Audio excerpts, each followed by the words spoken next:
अनेक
सोहळे आपण साजरे करत असतो.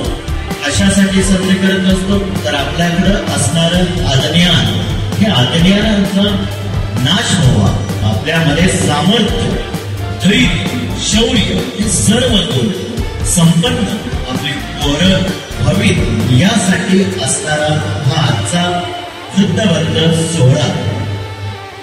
आणि म्हणून मगाशी सांगितलं की शिवाजीराव भोसले, प्राचार्य शिवाजीराव भोसलेने सांगितलं की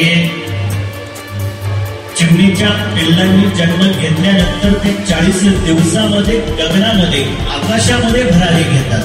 पण आपली पोरं 40 वर्ष शिक्षण घेऊन सुद्धा आपलं स्वतःचं अस्तित्व निर्माण करू शकत नाही.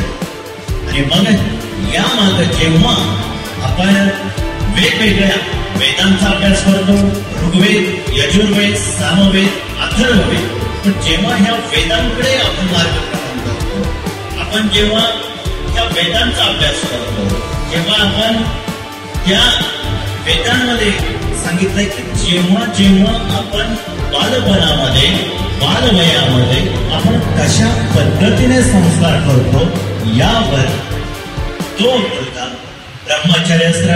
ब्रह्मचार्याश्रमाकडून गृहस्थाश्रमाकडे, गृहस्थाश्रमाकडून वानप्रस्थाश्रमाकडे, वानप्रस्थाश्रमाकडून संन्यासाश्रमाकडे, हे सगळे आश्रम पार करत एक चांगल्या पद्धतीचं जीवन जगू शकतो. त्यासाठी असणारा आजचा हा वृत्तबंध सोहळा.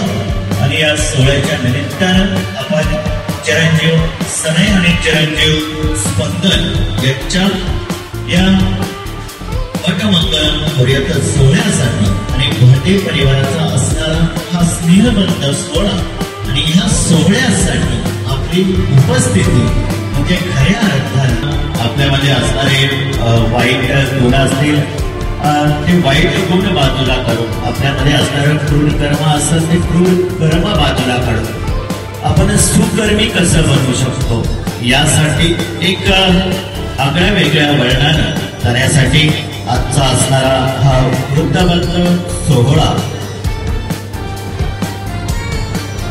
आणि या वृत्तबंध सोहळ्याच्या निमित्तानं उपस्थित असणाऱ्या पाहुण्या मंडळींचं, मान्यवरांचं पुण्याच्या भाटे परिवाराच्या वतीनं हार्दिक हार्दिक स्वागत.